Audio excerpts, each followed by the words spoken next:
What's up, y'all? It's Desiree back with another video.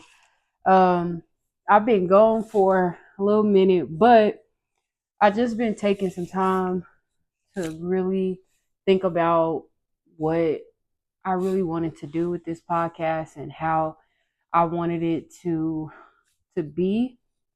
And so the biggest thing for me was I just wanted to figure out the best way to start and just keep going and be consistent, and then to be able to know exactly what I wanted to do with this podcast.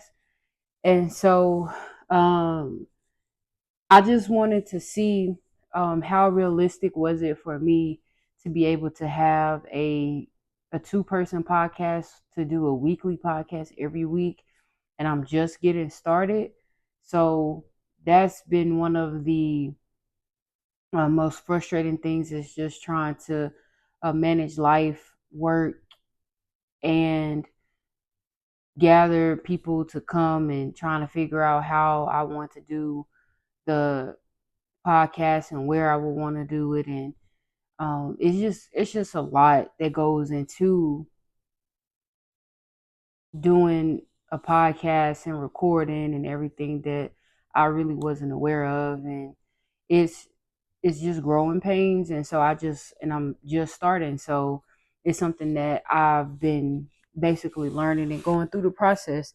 So um it just took me a couple weeks to just really sit back and try to see what I really wanted to do.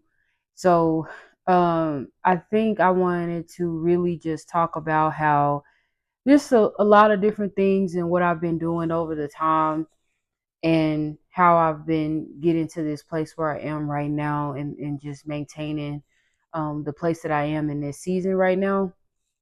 And so the first things first, just wanted to talk about there are no parameters here. And this is basically my book that I wrote. I wrote this book about, let me see, I think, when did I write this?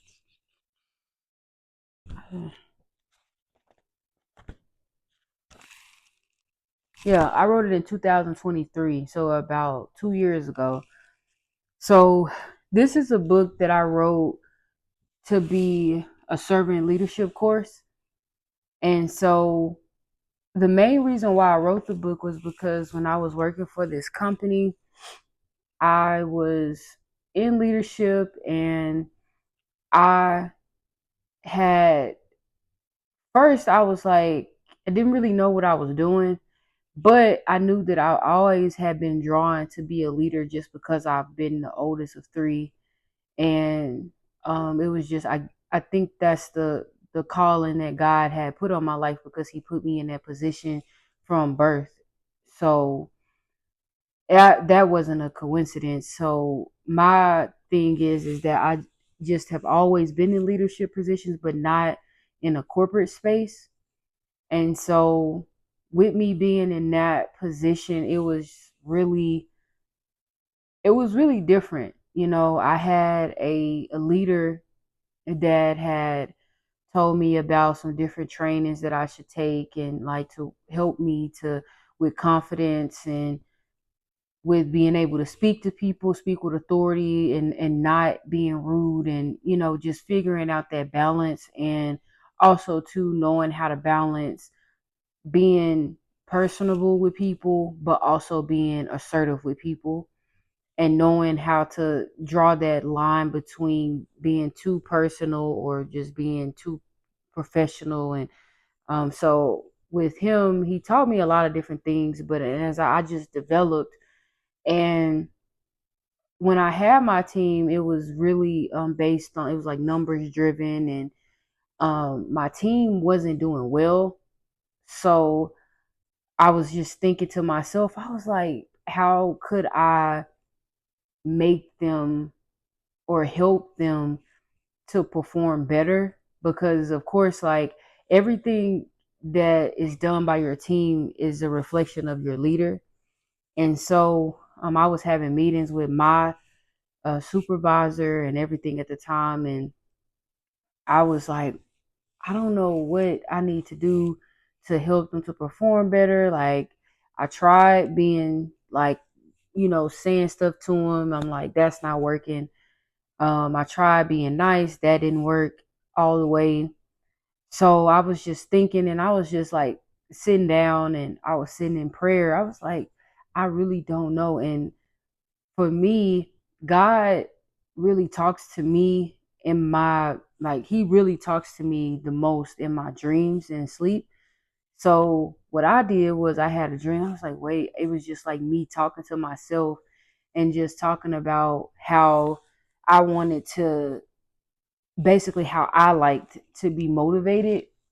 And I do understand how my preference is not everyone's preference, but at least it's one way of being motivated. And so, but I did know, I was like, well, people like to be acknowledged for the work that they do. They like to be rewarded. And what would be the best way to reward these people, based on what we do every single day? And so, what we like, the first job that I had, it was like a call center, but it was like we was like troubleshooting, and every, like, if something went wrong with the product, we would troubleshoot it, and people would call in, and we would have to help them and try to resolve their issue and what they had going on with the product. And so, um of course, like, myself, I wasn't taking phone calls. And so when you are out of that position for a while, it can be a thing where you kind of lose sight of what it feels like to have to take phone calls every single day, be in the queue, um, always talking to people, trying to de-escalate people. All those things is really takes a toll on you. So this was the first thing that I tried, and I was like, wait a minute, like, okay, I could try to do this reward system to where I can provide the employee with this thing called glory days. I even wrote about it in my book. I wrote about it. It was like, um,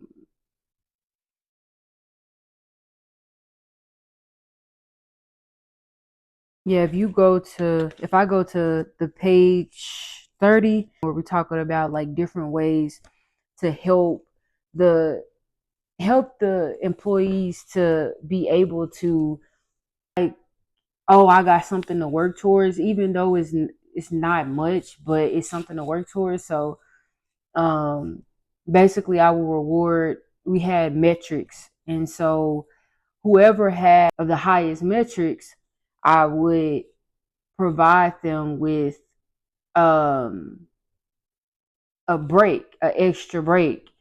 And so, like, if they were the top performer, I would give them um two extra breaks. If they were camp, so it was like I gave them. It was three levels. It was first, second, and third place.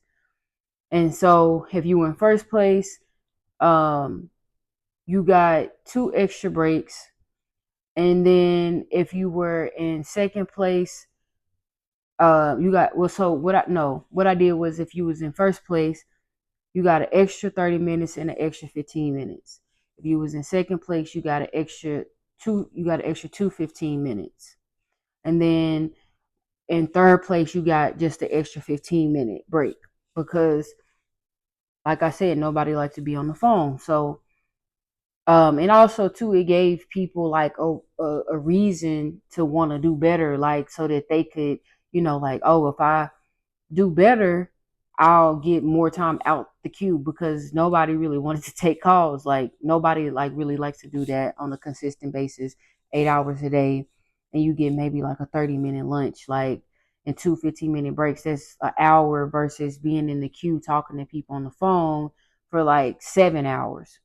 So that's a lot. That's takes a toll on you mentally. I don't care who it is. So they would look forward to that. And so then they really liked it because I remember like one time I was gone and I went on vacation or something, and then I came back and they was like, hey Des, like messaging me on Slack, like, hey Des, we miss you. We ready for glory days. We ready for our stats and this and this.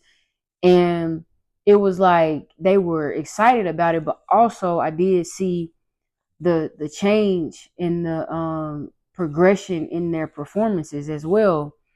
And so even like the people who were my lowest performance, they were just like trying to get up there. Like their numbers were increasing because they were trying to get up there too.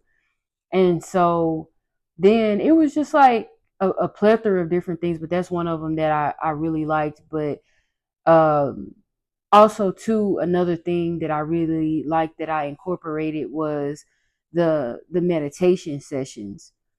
And so the meditation sessions, that was like basically on top of, so the for the people who didn't win, the for the people who didn't win in the glory days, I wanted to provide them a way to kind of acknowledge them, like, because like I said, the whole team was progressing. So a way that I tried to implement that was, I was like, hey, I know that we have a lot, like sometimes, like if you have a call that's really escalated, someone um basically plucked at your feathers, like made you feel upset, like um was disrespectful or anything like that. It was like an escalated call and you have to de-escalate them. It takes a toll on you mentally. So if you need a time to be like, hey, just, I'll give you a block of about a 20-15 minute block where you can just literally get in the teams. And once you get in the teams meeting, you can sit there and just sit in silence. You could take you a little break, like whatever you need to do. Like you need, because we were working from home, so it was like, go walk your dog, go outside, get some fresh air, like all those different type of things. So they loved that too because it gave them some time. Like it was like different periods during their shift that they could take that time. Some people used them, some people didn't, but they really did like it, and they did like the fact that they had the opportunity to have that available to them. So um that was also in the book as well. And also too, another thing that I really push was treating people as people. And I think a lot of times corporations do not look at their employees as people. They look at them as robots. They look at them as numbers. And they also bully them with jobs. And when I say bully, I mean it's like when they know a lot of people, this is their livelihood, they often try to get them to do things that are unrealistic. I'm gonna have a series on bullies in the workplace, so that's gonna come during Bullies Month. So that's gonna be a good series that I'm gonna do. I'm gonna speak with some people that I worked with, um, some people that I haven't worked with, and just talk about the different things that they have experienced with bullying in the workplace and how it can really take a toll on the employees. But that's beside the facts. But it was like just writing a book. I was like, let's really focus on the people. And so what I did was, I was like, I would have, because I had to meet with them weekly, or bi-weekly. I gave them a preference. Like some people like to meet weekly so that they can keep up with their numbers. Some people are really numbers driven. Some people like to meet every other week because they just didn't want the pressure of it. So I allowed them to choose between those two so that they can know where they were with their numbers, and where they stood and like how their progression was, etc. So in those meetings, I didn't make those. I was like, let me try to change how I interact with them, because I would notice like some days some people would have seasons of when they do really well, some would, and then that would drop. So I was like, let me try to see what's going on with these people, and like trying to get to know them like on a personal level. And so um you also come to realize like when you're in leadership roles, you're not just a leader, you have to become a counselor, you have to be a mediator.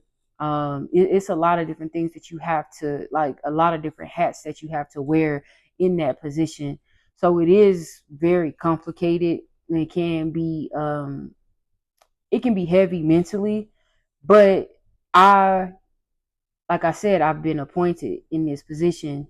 God put me in this place. So the biggest thing is like I was just like, well, let me try to talk to them, get to know them. And honestly, like I didn't expect anybody to just be like spill their whole life out to me, all their problems and all of this. I didn't expect that. But what I did was I put myself out there.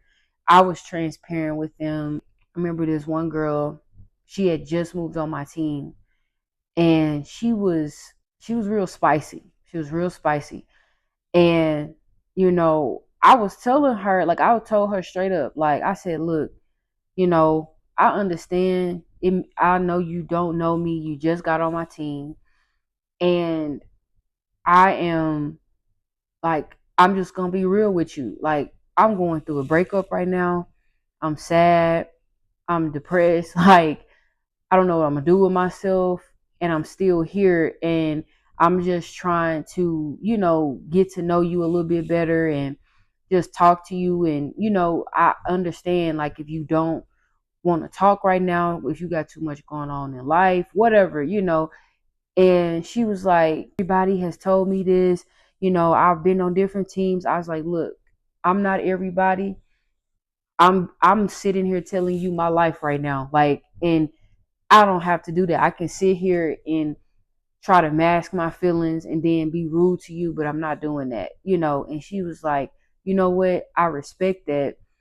And she opened up to me about some things that were going on that I won't discuss, but um she like, and we cried together, to be honest. Like we was on the Zoom call crying, and I didn't talk to her about a number at all because she was doing poorly, and I knew exactly why based off of the story that she was telling me and what she was experiencing in her life. So with that being said, I was able to, over time, her numbers started to increase, and she started to be like looking forward to the meetings that we had. I would let her vent to me, but also I would get back on track with her, and we were in a good place, and her numbers were doing better and stuff. And because she felt like I actually cared about her, and she told me that, like, I feel like you actually care about me, like, and you mean it, and you care. I can see like you care about the entire team. So with that being said, like, to go back to, there are no parameters here.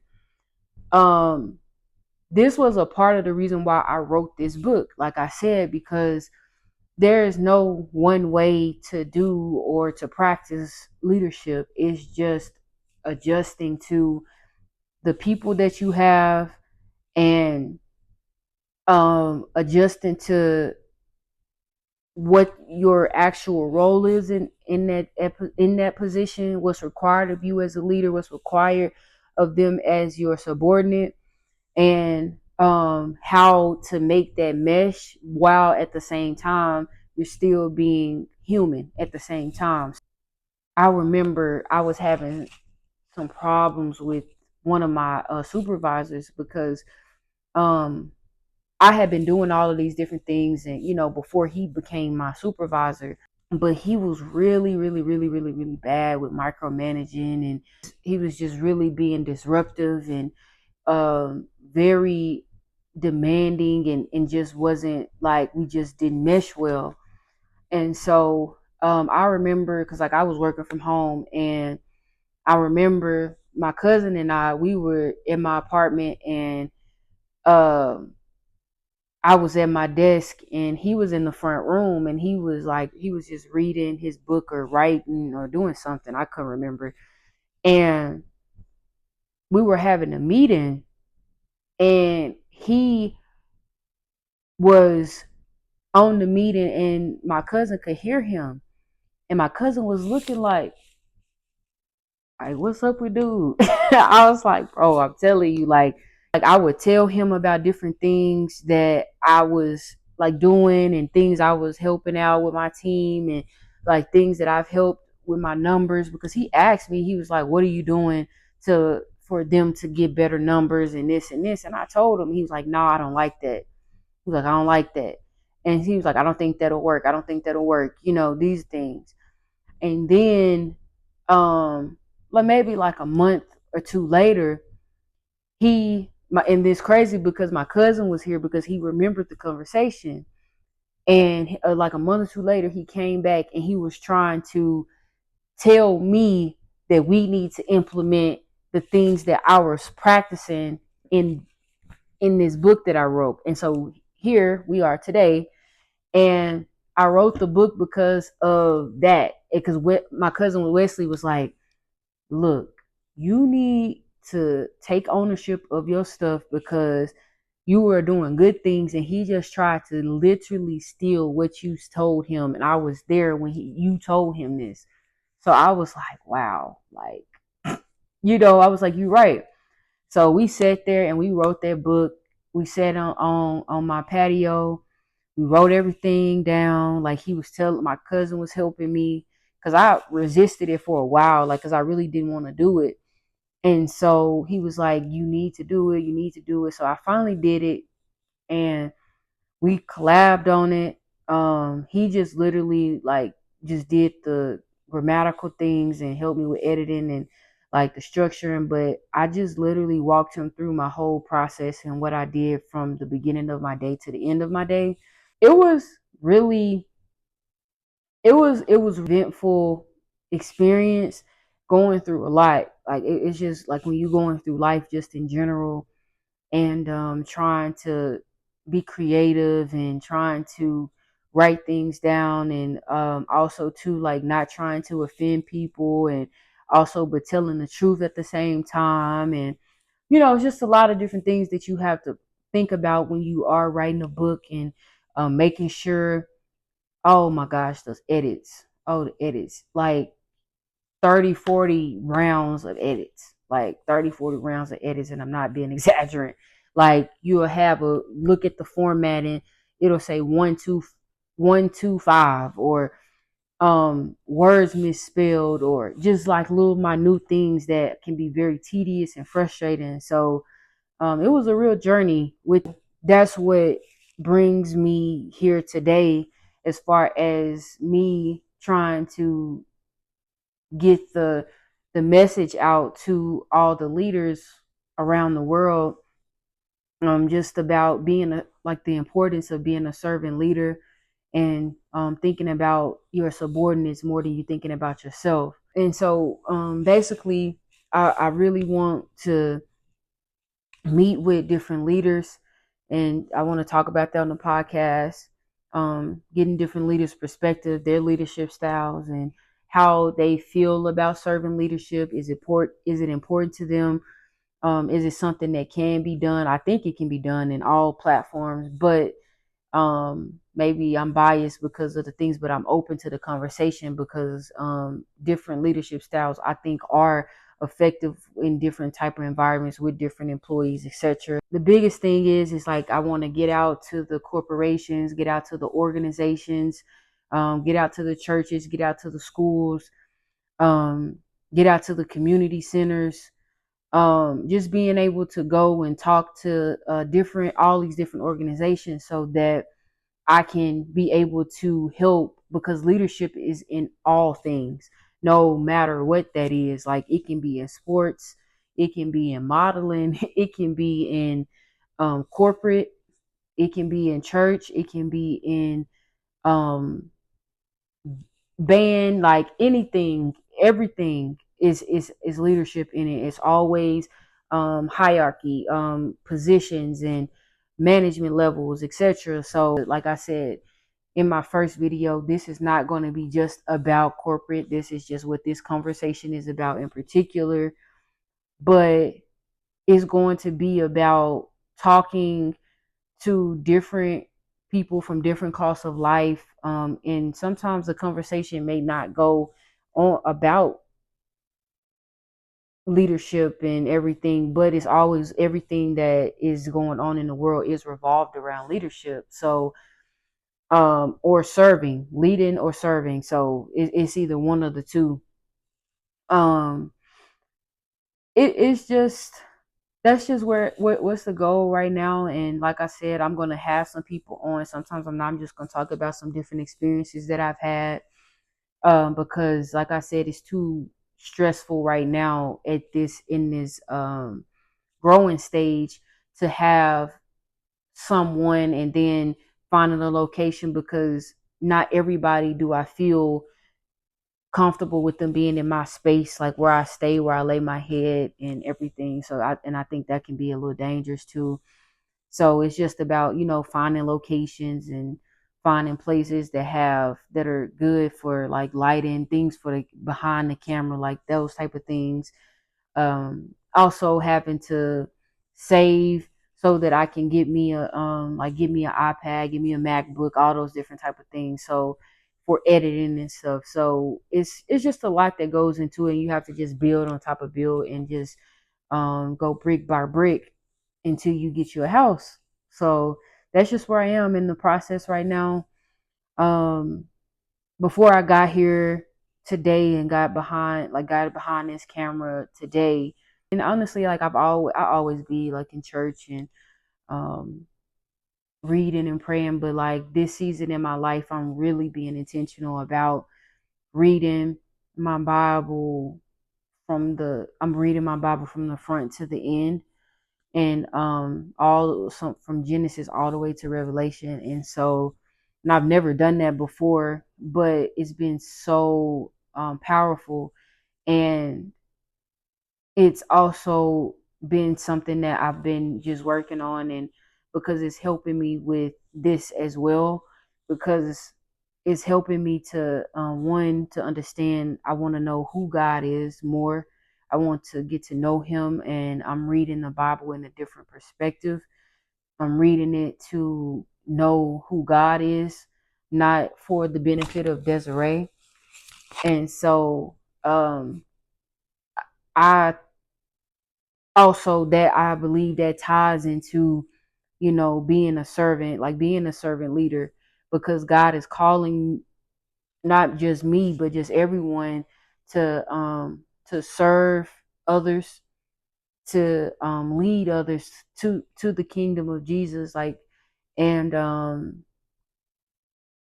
I just believe that this is going to be something that's going to be really big and powerful, and it's going to help across the nations, because um, I definitely am a strong believer in Jesus Christ, my Lord, my Savior, and the Father, the Son, and the Holy Spirit. So it's really something that's dear to me in my heart, and I want to also be able to be a walking representation of who Jesus is, and to my best ability. I'm not perfect by any means, and as I continue to have my videos, you'll learn a little bit more about me as a person, different things that I've done in my life that not like too proud about, but also like is who is like what has built me to who I am today. So anyway, like over the time that I was away, I was just like dang, I want to go. And I was looking and on TikTok, because like when I was in school, when I was in Iowa, I was in this town called Pella, Iowa, and they had like this prayer tower, and it was like so like profound. Like it was like a tower where people just can go pray at any time of the day, any time of the night. And it was just like glass where you can see the waterfall and the lake and just everything. It was just so beautiful. But I was trying to look for something like that, and I saw on TikTok. I was like, wait, they have this thing called Prayer Mountain. I'm gonna go check it out. This and this. And so, this past weekend, I went to the Prayer Mountain in Dallas, Texas.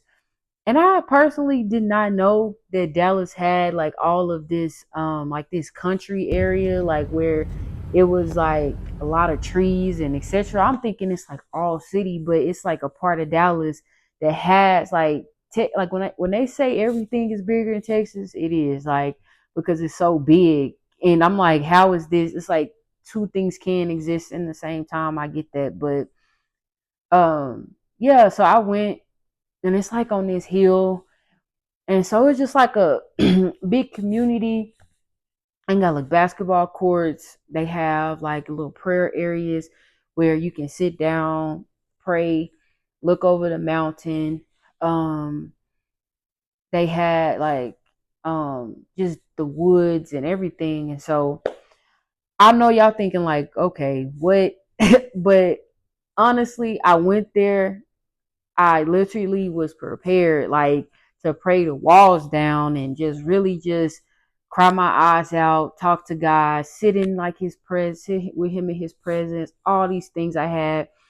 And I get out the car and I see this big, big, big dog. Like I see this dog and I'm like, heck no, like no. And if you gonna get to know, this is one layer that you peeling off.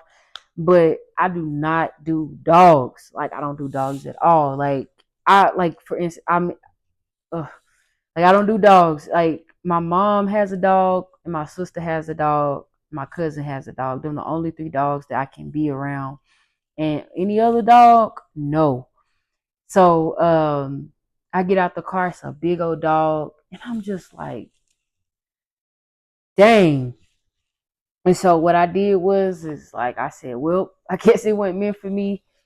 And I just came back, but I did like come back, read my Bible, and just pray, whatever. And I got what I needed.